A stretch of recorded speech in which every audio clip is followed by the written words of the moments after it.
Hello student, welcome to my channel learning Pathshala. मैंने आप लोगों को रेक्टेंगल एंड स्क्वायर से रिलेटेड जितनी भी प्रॉपर्टीज़ है वो सारी क्लियर करा दी हैं। तो आज हम करेंगे क्वेश्चन। तो यहाँ पे फर्स्ट क्वेश्चन है, find all the other angles inside the following rectangle. एक रेक्टेंगल है, इसके अंदर के सारे क्या निकालने हैं आपको? एंगल्स निकालने हैं। ठीक है, देखिए ये आपके दो डायगोनल्स हो गए, बी डी एंड ए सी, और आपको एक एंगल दिया गया है यहाँ पे 30 डिग्री। इसको आप ओ ले लीजिए। ठीक है, आपको एक एंगल दिया है और बाकी अदर एंगल आपको फाइंड करने हैं। चलिए स्टार्ट करते हैं। हमने कई प्रॉपर्टीज पहले पढ़ चुके हैं, उन्हीं को यहाँ पर लगाएंगे। ठीक है, तो हम सबसे पहला एंगल ले लेते हैं ए ओ बी। ठीक है, यहाँ पर हमने ले लिया an angle A O B. A O B में देखिए, इस वाले एंगल में आप देखेंगे हमने कहा कि जो रेक्टेंगल होता है और स्क्वायर होता है, उनमें जो डायगोनल्स होते हैं वो आपस में क्या होते हैं? इक्वल होते हैं, मतलब उनकी लेंथ जो होती है इक्वल होती है। अगर ए सी इक्वल बी डी के है तो ये भी तो इक्वल होंगे। ओ ए किसके बराबर हो जाएगा? ओ बी के बराबर हो जाएगा। ठीक है, तो यहाँ पे लिख लीजिए ओ ए इक्वल ओ बी। कौन सी प्रॉपर्टीज फॉलो कर रहे हैं ये? ठीक है, मतलब रेक्टेंगल डायगोनल्स, रेक्टेंगल के जो डायगोनल्स हैं वो बाइसेक्ट क्या करते हैं? Each other. ठीक है, यहाँ पे लिख लीजिए rectangle diagonals bisect each other. Okay, चलिए next O equal O B कर दिया हमने। अब देखिए जो एंगल ए है वो किसके बराबर हो जाएगा? एंगल बी के। कैसे? जब ओ ए इक्वल ओ बी है, मतलब ये दोनों लेंथ जो है इक्वल हैं, तो इसके सामने वाला एंगल ये और इसके सामने वाला एंगल ये आपस में क्या हो जाएंगे? इक्वल हो जाएंगे। ठीक है, तो आप यहाँ पे लिख दीजिए एंगल ए इक्वल किसके हो जाएगा? एंगल बी के। कैसे? जो आपके क्या है एंगल है, एंगल जो होते हैं वो अपोजिट होते हैं, अपोजिट साइड के एंगल जो है वो, ये जो साइड्स हैं आपकी, इनके जो सामने वाले एंगल है वो आपस में क्या होते हैं? इक्वल होते हैं। ठीक है, यहां तक आप नोट डाउन कर लीजिए पहले। देखिए अब हम ले लेते हैं, हमने बता दिया, देखो हमने कहा ए इक्वल किसके है? बी के। मतलब अगर ये 30 डिग्री है तो ये भी कितना हो जाएगा? 30 डिग्री हो जाएगा। ये दोनों 30 डिग्री हैं, तो अब हम कौन सा एंगल फाइंड कर सकते हैं? ये वाला एंगल फाइंड कर सकते हैं, मतलब ए ओ बी हम फाइंड कर सकते हैं। ठीक है, तो हम यहाँ पर एंगल ले लेते हैं। हमने लिया है एंगल ए ओ बी। इस एंगल में अगर आप देखें तो angle A plus angle O plus angle B, ये क्या बना रहे हैं? ट्राइंगल बना रहा है, तो ये 180 डिग्री हो गया। तीनों एंगलों का जो सम हो गया वो 180 डिग्री हो गया। ए आपके पास 30 है, एंगल ओ आपको फाइंड करना है, और बी भी आपके पास कितना हो गया? 30 डिग्री हो गया, इक्वल में 180 डिग्री। तो इन दोनों को सम करोगे 60 आया। 60 180 में से 60 माइनस किया तो कितना आ गया? 120। मतलब एंगल ओ आपका कितना आ गया? 120 डिग्री। मतलब ये आपका कितना आ गया? 120 डिग्री। अब ये हो गई। ठीक है, अब आप देखिए ए ओ बी और डी ओ सी आपस में क्या होंगे? इक्वल होंगे, क्योंकि ये क्या है? वर्टिकली अपोजिट एंगल है। ठीक है, तो यहाँ पे लिख लीजिए angle A O B equal angle D O C. तो डी ओ सी की वैल्यू भी कितनी हो जाएगी आपके पास? जो ए ओ बी की है वही आपकी डी ओ सी की हो जाएगी, तो 120 डिग्री। किसके द्वारा प्रूफ किया आपने? Vertically opposite angle. ठीक है, यहाँ तक आपने प्रूफ कर दिया। ओके, अब आप देखिए ये भी आपका कितना आ गया? 120 डिग्री। ठीक है, ये 120 डिग्री आ गया, तो अब आपको फाइंड क्या करना है? डी और सी फाइंड करना है। ठीक है, फॉर एग्जाम्पल आपने देखो, हमने कहा कि जो लेंथ इक्वल होती है तो उसके सामने वाले एंगल भी क्या होते हैं? इक्वल होते हैं। मतलब इसके सामने वाला ये एंगल और इसके सामने वाला ये एंगल आपस में क्या हो जाएंगे? इक्वल रहेंगे। तो हमने इसको ले लिया ए, इसको भी ले लिया ए। ठीक है, ये दोनों एंगल हमने ए मान लिया। अब ये ट्राइंगल है, ठीक है, इसको हम सॉल्व करते हैं। देखिए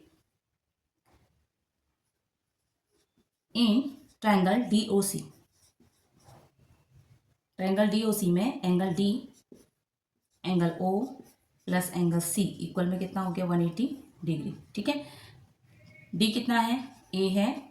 ओ कितना है आपका? 120 डिग्री है। सी आपका ए है, इक्वल में 180 डिग्री। ये कितना हो गया? 2a, और 120 यहाँ माइनस में चले जाएगा तो कितना आ जाएगा? 180 में से 120 गया, 60 आ गया। 2 से आपने 60 को कट किया तो a की वैल्यू कितनी आ गई आपकी? 30 डिग्री। अब देखिए एक साइड आपका 30 डिग्री आया, अगर ये 30 डिग्री है तो ये भी तो आपका 30 डिग्री है। मतलब अगर आप देखो ये वाला एंगल इस एंगल के बराबर है, हमने पहले बोला था। जैसे ये 30 डिग्री है तो ये भी 30 डिग्री है, ये 30 है तो ये 30 है। ठीक हो गया, ये क्लियर हो गया, ये सारे निकल गए। अब हम इधर के एंगल निकालते हैं। ठीक है, आप इतना पहले नोट डाउन कर लीजिए। देखिए अब हमने कौन से एंगल निकालने हैं, ए ओ डी और बी ओ सी में, ठीक है, दो एंगल हमें फाइंड करने हैं। अब आप देखिए डी ओ सी और सी ओ बी ये क्या है, बना रहे हैं एक लीनियर पेयर बना रहे हैं हम, इससे पहले भी हमने ये प्रॉपर्टीज पढ़ चुके हैं। तो यहाँ पे लिख लीजिए angle D O C plus angle C O B equal कितना हो गया 180 डिग्री, कैसे, लीनियर पेयर से, ठीक है। तो ये देखिए ये एंगल कितना आ रहा है आपका 120 डिग्री आ रहा है, सी ओ बी आपको फाइंड करना है इक्वल में 180 डिग्री। तो यहाँ से सी ओ बी कितना आ जाएगा आपका, दोनों को माइनस करोगे तो 60 डिग्री आ गया, ठीक है। तो एंगल ये वाला एंगल कितना आ गया आपका 60 डिग्री। अब देखिए ये 60 डिग्री है तो ये भी तो 60 डिग्री हो जाएगा क्योंकि ये वर्टिकली अपोजिट एंगल है। तो यहाँ पे लिख लीजिए एंगल डी ओ ए ये वाला एंगल, ठीक है, इक्वल किसके हो जाएगा एंगल सी ओ बी के, कैसे, वर्टिकली अपोजिट एंगल है, ठीक है। तो यहां से डी ओ ए कितना आ गया आपके पास 60 डिग्री, ये फाइंड कर लिया, ठीक है। अब हमने कौन से एंगल फाइंड करने हैं, ये और ये, ठीक है। सेम जैसे अभी हमने यहाँ पर ए लिया तो आप इसको यहाँ पर बी मान लीजिए, इन दोनों एंगलों को बी मान लीजिए। अब हम एंगल ले रहे हैं इन एंगल सी ओ बी ये वाला एंगल, ठीक है। सी ओ बी में angle C plus angle O plus angle B equal में कितना हो गया 180 डिग्री, क्योंकि ये एक ट्रायंगल बना रहे हैं। सी आपने बी ले लिया, ओ आपके पास 60 डिग्री है, बी आपके पास बी ही है और यहाँ पर 180 डिग्री। अब आप देखिए ये 2b हो गया इक्वल में कितना हो गया 60 में से 180 माइनस, ये 60 इधर ले आइए, दोनों को माइनस करेंगे तो 120 डिग्री। तो b की वैल्यू कितनी आ जाएगी, दोनों 2 से 120 को डिवाइड देंगे तो वैल्यू कितनी आ जाएगी 2 6 12 मतलब 60 डिग्री आ गई। तो b तो आपका कितना आ गया 60 डिग्री, मतलब ये भी आपका 60 डिग्री आ गया और इधर भी आपका कितना आ गया 60 डिग्री आ गया। अब फाइंड क्या करना है, उस साइड फाइंड करना है, ठीक है। यहां तक हो गया, ठीक है, यहां तक हो गया ना। अब आप देखिए अब ऐसे भी फाइंड कर सकते हैं, जैसे मैंने ये फाइंड किया सेम ऐसे यहाँ इसको आप सी मान के भी फाइंड कर सकते हैं, ठीक है। तो सी मान के फाइंड करेंगे तो सेम वैल्यू आएगी। देखो यहाँ तीनों एंगल 60 डिग्री हैं तो यहाँ भी तीनों एंगल क्या हो जाएंगे 60 डिग्री हो जाएंगे। एक और चीज़ें आप ऐसे भी कर सकते हैं, जैसे हमने पढ़ा है कि रेक्टेंगल और स्क्वायर में जो चारों कॉर्नर्स होते हैं वहां पर एंगल कितने डिग्री का बनता है 90 डिग्री का बनता है। ये पूरा 90 है। अब देखिए ये 30 है तो कितना बचा 60, ऐसे करके भी आप फाइंड कर सकते हैं, ठीक है। तो यहाँ पर हमने सारे एंगल्स क्या कर लिए हैं फाइंड कर लिए। आप लोग इसको नोट डाउन कर लीजिए। देखिए नेक्स्ट है आपका, यहाँ पर देखो पी क्यू आर एस एक ट्राइंगल रेक्टेंगल दिया हुआ है और इसमें एक एंगल आपको कितना दिया है 110 डिग्री, ठीक है। बाकी अदर एंगल आपको फाइंड करने हैं। तो देखिए एस ओ आर इक्वल में किसके हैं, एस ओ आर कितना दिया है आपको 110 डिग्री दिया है। तो देखो एस ओ आर किसके इक्वल हो जाएगा, एंगल पी ओ क्यू के हो जाएगा, कैसे, वर्टिकली अपोजिट एंगल, ठीक है। तो मतलब पी ओ क्यू मतलब ये वाली वैल्यू भी कितनी आ गई आपकी 110 डिग्री। यहाँ तक क्लियर हो गया, ठीक है। ये वैल्यूज हमने फाइंड कर ली, ठीक है। ये हमारा 110 डिग्री आ गया। अगर ये 110 डिग्री है तो ये दोनों एंगल हम फाइंड कर सकते हैं, कैसे, हमने इससे पहले हमने पढ़ लिया है कि इसके सामने वाला एंगल और इस लेंथ के सामने वाला एंगल क्या है आपस में इक्वल है, ठीक है। तो हमने इसको क्या मान लिया, हम इसको कुछ ले लेते हैं, हम यहाँ पर इसको ए मान लेते हैं, ठीक है। तो हम वैल्यूज फाइंड कर लेते हैं। यहाँ पर हम लोग हमने एंगल ले लिया in triangle S O R, ठीक है, ये वाले में।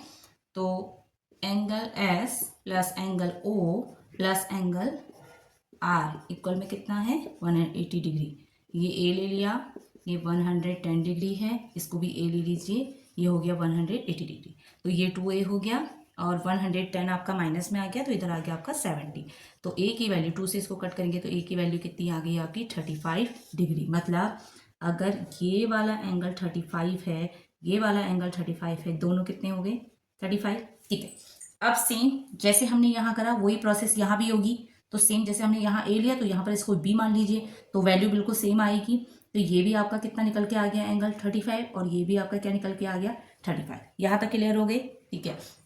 अब देखिए जैसे वहां पर हमने लीनियर पेयर वाली प्रोसेस करी थी, S O R R O Q, ये क्या हो गया एक लीनियर पेयर हो गया, ठीक है। ये ले लीजिए angle S O R plus angle R O Q, ये क्या हो गए आपके लीनियर पेयर हो गया, लीनियर पेयर हुआ। SOR की वैल्यू कितनी दी है 110 डिग्री, ठीक है। ROQ आपको फाइंड करना है, यहाँ पर हो गया 180 डिग्री। तो ROQ की वैल्यू कितनी आ जाएगी, दोनों को माइनस करोगे तो 70 डिग्री आ गया, ठीक है। तो ROQ आपके पास कितना आ गया 70 डिग्री। अगर ये 70 डिग्री है तो ये भी तो 70 डिग्री हो जाएगा, वर्टिकली अपोजिट एंगल है। यहाँ पर मैं लिख लेती हूँ इसको, ठीक है। एंगल ROQ किसके बराबर है, SOP के, ठीक है। तो angle SOP equal angle ROQ equal में कितना हो गया 70 डिग्री। मतलब SOP की वैल्यू भी कितनी आ गई आपकी 70 डिग्री, वर्टिकली अपोजिट एंगल, ठीक है। इतना क्लियर हो गया। अब हमें ये वाले एंगल, इधर वाले एंगल फाइंड करने, ठीक है। तो आप सेम जैसे हमने यहाँ पर A माना, इसको B माना, यहाँ पर C और D कुछ मान के आप इस पे वैल्यू फाइंड कर सकते हैं। अब देखिए RSO और PSO ये दोनों क्या बना रहे हैं, यहाँ पे लीनियर पेयर बना रहे हैं, ठीक है। तो हम ले लेते हैं एंगल RSO प्लस, या OSP भी ले सकते हो आप, OSP इक्वल में कितना हो गया 90 डिग्री। ये है आपका 35 डिग्री, OSP इक्वल 90 डिग्री, ठीक है। अब दोनों को माइनस कर लीजिए तो OSP की वैल्यू कितनी आ जाएगी, दोनों को माइनस करेंगे, 10 में से 5 गया 5, यहाँ बचा 8, 8 में से 3 गया 5, तो ये आ गया आपका 55 डिग्री। मतलब ये वाली जो वैल्यू आई है ये आपकी आ गई 55, ठीक है। तो ये टोटल कितना बनता है 90 डिग्री का एंगल बनता है। अगर ये 35 है तो ये कितना आ गया आपका 55। अगर ये 55 आया है तो ये भी तो 55 होगा, सेम सेम है। सेम यहाँ भी ऐसी हो गया, ये वाला एंगल भी 55 डिग्री हो जाएगा और ये वाला एंगल भी 55 डिग्री हो जाएगा। या फिर आप ऐसे भी देख सकते हो, देखो SR जो है ये PQ के क्या है, बिल्कुल पैरेलल है। मतलब SR पैरेलल टू किसके है, PQ के। और ये SQ आपकी एक क्या है, ट्रांसवर्सल लाइन है। अब ट्रांसवर्सल लाइन है तो आप इसमें क्या होता है, ये वाला जो एंगल होता है वो किसके बराबर होता है, इसके बराबर होता है, और जो ये वाला एंगल है वो इसके बराबर होता है। यहाँ तक सारी क्लियर हो गई, मैंने सारे एंगल्स फाइंड कर लिए हैं। आई होप आपको बहुत अच्छी तरीके से क्लियर हो गया होगा। हमने पहले भी प्रॉपर्टीज़ में पढ़ चुके हैं। वीडियो अच्छी लगी तो प्लीज़ वीडियो को लाइक शेयर और चैनल को सब्सक्राइब जरूर करें। वीडियो को ज़्यादा से ज़्यादा शेयर करिए। मिलते हैं नेक्स्ट वीडियो में। Thank you.